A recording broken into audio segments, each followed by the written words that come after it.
श्रीशिवमङ्गलस्तोत्रम्। मङ्गलं भगवान् शम्भुर्मङ्गलं पुरुषासनः मङ्गलं सोमसूर्याग्नि लोचनो मम मङ्गलं यन्मङ्गलं कुमारस्य गिरिजाकल्पयत्पुरा तारकं जेतुकामस्य तन्मे भवतु मङ्गलम्। मङ्गलं पार्वतीनाथो मङ्गलं जाह्नवीधरः मङ्गलं गिरिजादेवी मङ्गलं सर्वमङ्गलं गिरीन्द्रस्य च मेनायास्त्रैलोक्यस्य तपः फले पार्वत्या जन्मदिवसे तन्मे भवतु मङ्गलं। त्रिपुरं हन्तु कामस्य दिधक्षोरन्धकासुरं भवान्या यत्कृतं भर्तोस्तन्मे भवतु मङ्गलम्। ईश्वराज्ञानुयातस्य वीरभद्रस्य शूलिना यत्कृतं मङ्गलं कार्यं तन्मे भवतु मङ्गलम्। हारभूषणकेयूरा लीलाभुजगभूषयोः शिवयोः सदृशोद्वाहि तन्मे भवतु मङ्गलम्। यः शिवो नामरूपाभ्यां या देवी सर्वमङ्गला तयोः संसरणात् पुंसां सर्वतो जयमङ्गलम्। मङ्गलं भगवान् शम्भुर्मङ्गलं पुरुषासनः मङ्गलं सोमसूर्याग्नि लोचनो मम मङ्गलं यन्मङ्गलं कुमारस्य गिरिजाकल्पयत्पुरा तारकं जेतुकामस्य तन्मे भवतु मङ्गलम्। मङ्गलं पार्वतीनाथो मङ्गलं जाह्नवीधरः मङ्गलं गिरिजादेवी मङ्गलं सर्वमङ्गलं गिरीन्द्रस्य च मेनायास्त्रैलोक्यस्य तपः फले पार्वत्या जन्मदिवसे तन्मे भवतु मङ्गलम्। त्रिपुरं हन्तु कामस्य दिधक्षोरन्धकासुरं भवान्या यत्कृतं भर्तोस्तन्मे भवतु मङ्गलम्। ईश्वराज्ञानुयातस्य वीरभद्रस्य शूलिना यत्कृतं मङ्गलं कार्यं तन्मे भवतु मङ्गलम्। हारभूषणकेयूरा लीलाभुजगभूषयोः शिवयोः सदृशोद्वाहि तन्मे भवतु मङ्गलम्। यः शिवो नामरूपाभ्यां या देवी सर्वमङ्गला तयोः संसरणात् पुंसां सर्वतो जयमङ्गलम्। मङ्गलं भगवान् शम्भुर्मङ्गलं पुरुषासनः मङ्गलं सोमसूर्याग्नि लोचनो मम मङ्गलं यन्मङ्गलं कुमारस्य गिरिजाकल्पयत्पुरा तारकं जेतुकामस्य तन्मे भवतु मङ्गलम्।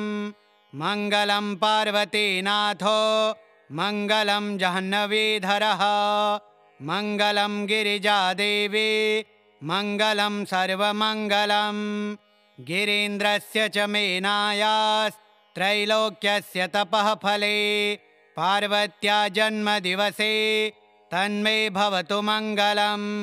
त्रिपुरं हन्तु कामस्य दिधक्षोरन्धकासुरं भवान्या यत्कृतं भर्तोस्तन्मे भवतु मङ्गलम्।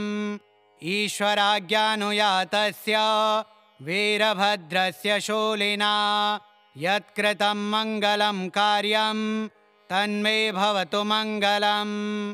हारभूषणकेयूरा लीलाभुजगभूषयोः शिवयोः सदृशोद्वाहि तन्मे भवतु मङ्गलम्।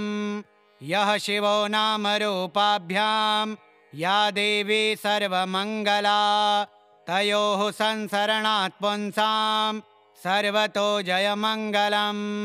मङ्गलं भगवान् शम्भुर्मङ्गलं पुरुषासनः मङ्गलं सोमसूर्याग्नि लोचनो मम मङ्गलं यन्मङ्गलं कुमारस्य गिरिजाकल्पयत्पुरा तारकं जेतुकामस्य तन्मे भवतु मङ्गलम् मङ्गलं पार्वतीनाथो मङ्गलं जाह्नवीधरः मङ्गलं गिरिजादेवी मङ्गलं सर्वमङ्गलं गिरीन्द्रस्य च मेनायास्त्रैलोक्यस्य तपः फले पार्वत्या जन्मदिवसे तन्मे भवतु मङ्गलम् त्रिपुरं हन्तु कामस्य दिधक्षोरन्धकासुरम् भवान्या यत्कृतं भर्तोस्तन्मे भवतु मङ्गलम् ईश्वराज्ञानुयातस्य वीरभद्रस्य शूलिना यत्कृतं मङ्गलं कार्यं तन्मे भवतु मङ्गलम् हारभूषणकेयूरा लीलाभुजगभूषयोः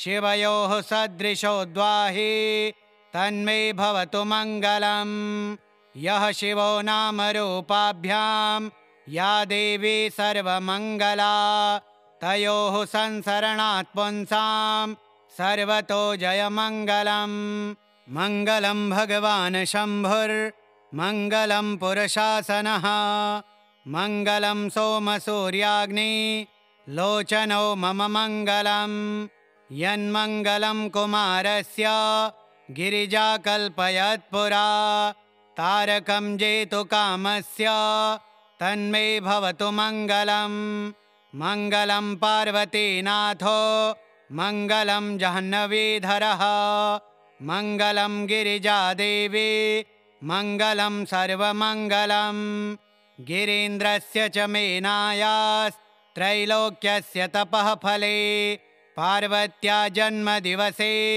तन्मे भवतु मङ्गलम् त्रिपुरं हन्तु कामस्य दिधक्षोरन्धकासुरम् भवान्या यत्कृतं भर्तोस्तन्मे भवतु मङ्गलम् ईश्वराज्ञानुयातस्य वीरभद्रस्य शूलिना यत्कृतं मङ्गलं कार्यं तन्मे भवतु मङ्गलम् हारभूषणकेयूरा लीलाभुजगभूषयोः शिवयोः सदृशोद्वाहि तन्मे भवतु मङ्गलम् यः शिवो नामरूपाभ्यां या देवी सर्वमङ्गला तयोः संसरणात् पुंसां सर्वतो जयमङ्गलम् मङ्गलं भगवान् शम्भुर्मङ्गलं पुरुषासनः मङ्गलं सोमसूर्याग्नि लोचनो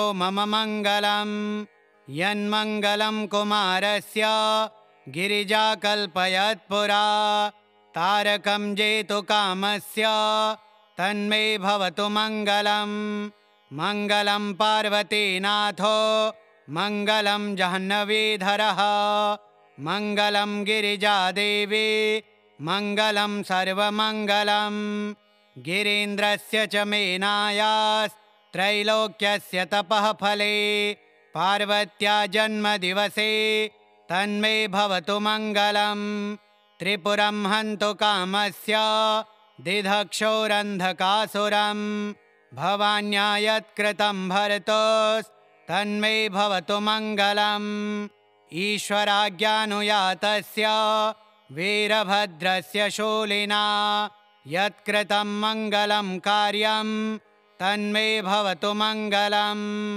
हारभूषणकेयूरा लीलाभुजगभूषयोः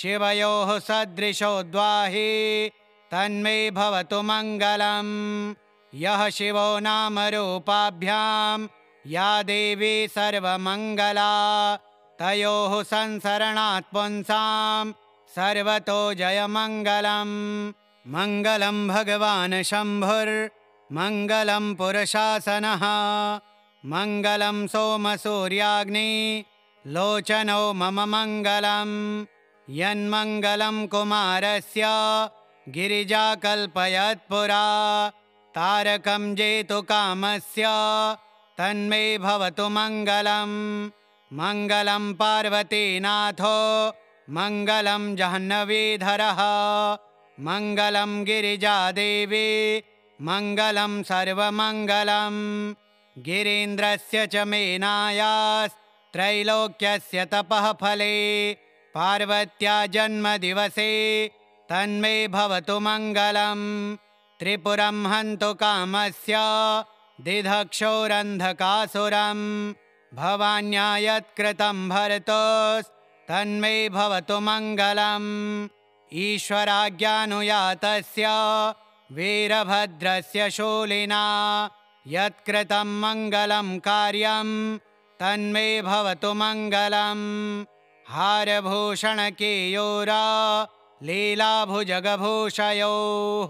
शिवयोः सदृशोद्वाहि तन्मे भवतु मङ्गलम् यः शिवो नामरूपाभ्यां या देवी सर्वमङ्गला तयोः संसरणात् पुंसां सर्वतो जयमङ्गलम् मङ्गलं भगवान् शम्भुर्मङ्गलं पुरुषासनः मङ्गलं सोमसूर्याग्नि लोचनो मम मङ्गलं यन्मङ्गलं कुमारस्य गिरिजाकल्पयत्पुरा तारकं जेतुकामस्य तन्मे भवतु मङ्गलम् मङ्गलं पार्वतीनाथो मङ्गलं जाह्नवीधरः मङ्गलं गिरिजादेवी मङ्गलं सर्वमङ्गलं गिरीन्द्रस्य च मेनायास्त्रैलोक्यस्य तपः फले पार्वत्या जन्मदिवसे तन्मे भवतु मङ्गलं त्रिपुरं हन्तु कामस्य दिधक्षोरन्धकासुरं भवान्या यत्कृतं भरतोस्तन्मे भवतु मङ्गलम् ईश्वराज्ञानुयातस्य वीरभद्रस्य शूलिना यत्कृतं मङ्गलं कार्यं तन्मे भवतु मङ्गलम् हारभूषणकेयूरा लीलाभुजगभूषयोः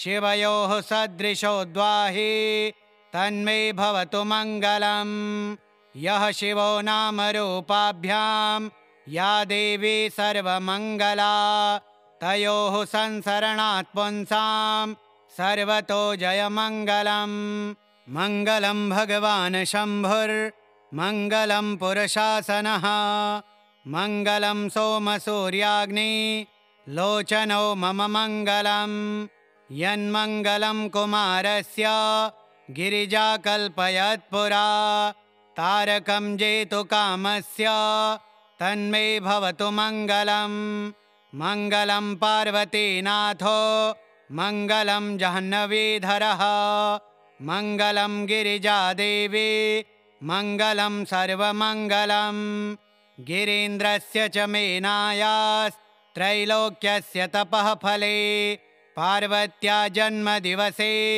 तन्मे भवतु मङ्गलम् त्रिपुरं हन्तु कामस्य दिधक्षोरन्धकासुरं भवान्या यत्कृतं भरतोस्तन्मे भवतु मङ्गलम् ईश्वराज्ञानुयातस्य वीरभद्रस्य शूलिना यत्कृतं मङ्गलं कार्यं तन्मे भवतु मङ्गलम् हारभूषणकेयूरा लीलाभुजगभूषयोः शिवयोः सदृशोद्वाहि तन्मे भवतु मङ्गलम् यः शिवो नामरूपाभ्यां या देवी सर्वमङ्गला तयोः संसरणात् पुंसां सर्वतो जयमङ्गलम् मङ्गलं भगवान् शम्भुर्मङ्गलं पुरुषासनः मङ्गलं सोमसूर्याग्नि लोचनो मम मङ्गलं यन्मङ्गलं कुमारस्य गिरिजाकल्पयत्पुरा तारकं जेतुकामस्य तन्मे भवतु मङ्गलम् मङ्गलं पार्वतीनाथो मङ्गलं जाह्नवीधरः मङ्गलं गिरिजादेवी मङ्गलं सर्वमङ्गलं गिरीन्द्रस्य च मेनायास्त्रैलोक्यस्य तपः फले पार्वत्या जन्मदिवसे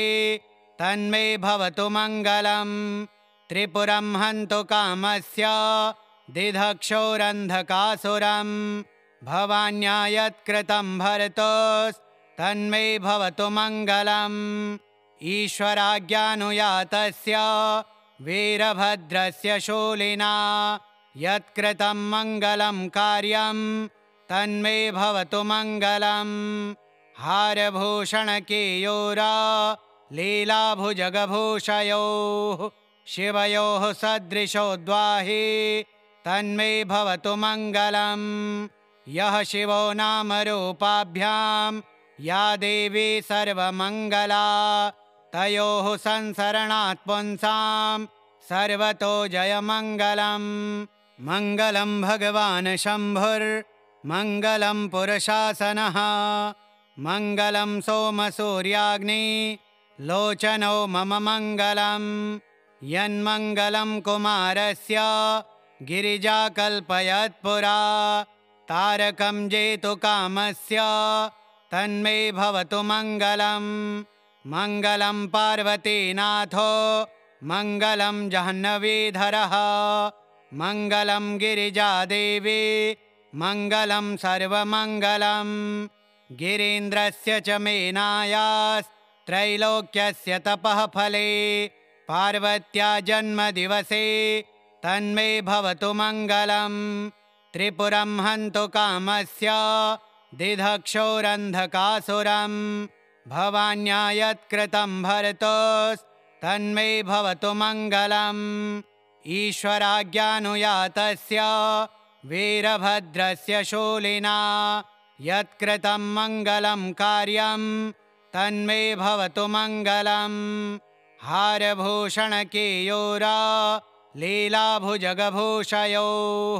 शिवयोः सदृशोद्वाहि तन्मे भवतु मङ्गलम् यः शिवो नामरूपाभ्यां या देवी सर्वमङ्गला तयोः संसरणात् पुंसां सर्वतो जयमङ्गलम् मङ्गलं भगवान् शम्भुर्मङ्गलं पुरुषासनः मङ्गलं सोमसूर्याग्नि लोचनो मम मङ्गलम् यन्मङ्गलं कुमारस्य गिरिजाकल्पयत्पुरा तारकं जेतुकामस्य तन्मे भवतु मङ्गलम् मङ्गलं पार्वतीनाथो मङ्गलं जाह्नवीधरः मङ्गलं गिरिजादेवी मङ्गलं सर्वमङ्गलम् गिरीन्द्रस्य च मेनायास्त्रैलोक्यस्य तपः फले पार्वत्या जन्मदिवसे तन्मे भवतु मङ्गलम् त्रिपुरं हन्तु कामस्य दिधक्षोरन्धकासुरं भवान्या यत्कृतं भरतोस्तन्मे भवतु मङ्गलम् ईश्वराज्ञानुयातस्य वीरभद्रस्य शूलिना यत्कृतं मङ्गलं कार्यं तन्मे भवतु मङ्गलम् हारभूषणकेयूरा लीलाभुजगभूषयोः शिवयोः सदृशोद्वाहि तन्मे भवतु मङ्गलम् यः शिवो नामरूपाभ्यां या देवी सर्वमङ्गला तयोः संसरणात् पुंसां सर्वतो जयमङ्गलम् मङ्गलं भगवान् शम्भुर्मङ्गलं पुरुषासनः मङ्गलं सोमसूर्याग्नि लोचनो मम मङ्गलम् यन्मङ्गलं कुमारस्य गिरिजाकल्पयत्पुरा तारकं जेतुकामस्य तन्मे भवतु मङ्गलम् मङ्गलं पार्वतीनाथो मङ्गलं जाह्नवीधरः मङ्गलं गिरिजादेवी मङ्गलं सर्वमङ्गलम् गिरीन्द्रस्य च मेनायास्त्रैलोक्यस्य तपः फले पार्वत्या जन्मदिवसे तन्मे भवतु मङ्गलम् त्रिपुरं हन्तु कामस्य दिधक्षोरन्धकासुरं भवान्या यत्कृतं भरतोस्तन्मे भवतु मङ्गलम् ईश्वराज्ञानुयातस्य वीरभद्रस्य शूलिना यत्कृतं मङ्गलं कार्यं तन्मे भवतु मङ्गलम्। हारभूषणकेयूरा लीलाभुजगभूषयोः शिवयोः सदृशोद्वाहि तन्मे भवतु मङ्गलम्। यः शिवो नामरूपाभ्यां या देवी सर्वमङ्गला तयोः संसरणात् पुंसां सर्वतो जयमङ्गलम्। मङ्गलं भगवान् शम्भुर्मङ्गलं पुरुषासनः मङ्गलं सोमसूर्याग्नि लोचनो मम मङ्गलम्। यन्मङ्गलं कुमारस्य गिरिजाकल्पयत्पुरा तारकं जेतुकामस्य तन्मे भवतु मङ्गलम्। मङ्गलं पार्वतीनाथो मङ्गलं जाह्नवीधरः मङ्गलं गिरिजादेवी मङ्गलं सर्वमङ्गलम्। गिरीन्द्रस्य च मेनायास्त्रैलोक्यस्य तपः फले पार्वत्या जन्मदिवसे तन्मे भवतु मङ्गलम्। त्रिपुरं हन्तु कामस्य दिधक्षोरन्धकासुरम् भवान्या यत्कृतं भरतोस्तन्मे भवतु मङ्गलम्। ईश्वराज्ञानुयातस्य वीरभद्रस्य शूलिना यत्कृतं मङ्गलं कार्यं तन्मे भवतु मङ्गलम्। हारभूषणकेयूरा लीलाभुजगभूषयोः शिवयोः सदृशोद्वाहि तन्मे भवतु मङ्गलम्। यः शिवो नामरूपाभ्यां या देवी सर्वमङ्गला तयोः संसरणात् पुंसां सर्वतो जयमङ्गलम्। मङ्गलं भगवान् शम्भुर्मङ्गलं पुरुषासनः मङ्गलं सोमसूर्याग्नि लोचनो मम मङ्गलम्। यन्मङ्गलं कुमारस्य गिरिजाकल्पयत्पुरा तारकं जेतुकामस्य तन्मे भवतु मङ्गलम्। मङ्गलं पार्वतीनाथो मङ्गलं जाह्नवीधरः मङ्गलं गिरिजादेवी मङ्गलं सर्वमङ्गलम्। गिरीन्द्रस्य च मेनायास्त्रैलोक्यस्य तपः फले पार्वत्या जन्मदिवसे तन्मे भवतु मङ्गलम्। त्रिपुरं हन्तु कामस्य दिधक्षोरन्धकासुरम् भवान्या यत्कृतं भरतोस्तन्मे भवतु मङ्गलम्। ईश्वराज्ञानुयातस्य वीरभद्रस्य शूलिना यत्कृतं मङ्गलं कार्यं तन्मे भवतु मङ्गलम्। हारभूषणकेयूरा लीलाभुजगभूषयोः शिवयोः सदृशोद्वाहि तन्मे भवतु मङ्गलम्। यः शिवो नामरूपाभ्यां या देवी सर्वमङ्गला तयोः संसरणात् पुंसां सर्वतो जयमङ्गलम्। मङ्गलं भगवान् शम्भुर्मङ्गलं पुरुषासनः मङ्गलं सोमसूर्याग्नि लोचनो मम मङ्गलम्। यन्मङ्गलं कुमारस्य गिरिजाकल्पयत्पुरा तारकं जेतुकामस्य तन्मे भवतु मङ्गलम्। मङ्गलं पार्वतीनाथो मङ्गलं जाह्नवीधरः मङ्गलं गिरिजादेवी मङ्गलं सर्वमङ्गलम्। गिरीन्द्रस्य च मेनायास्त्रैलोक्यस्य तपः फले पार्वत्या जन्मदिवसे तन्मे भवतु मङ्गलम्। त्रिपुरं हन्तु कामस्य दिधक्षोरन्धकासुरम् भवान्या यत्कृतं भरतोस्तन्मे भवतु मङ्गलम्। ईश्वराज्ञानुयातस्य वीरभद्रस्य शूलिना यत्कृतं मङ्गलं कार्यं तन्मे भवतु मङ्गलम्। हारभूषणकेयूरा लीलाभुजगभूषयोः शिवयोः सदृशोद्वाहि तन्मे भवतु मङ्गलम्। यः शिवो नामरूपाभ्यां या देवी सर्वमङ्गला तयोः संसरणात् पुंसां सर्वतो जयमङ्गलम्। श्रीशिवमङ्गलस्तोत्रम्।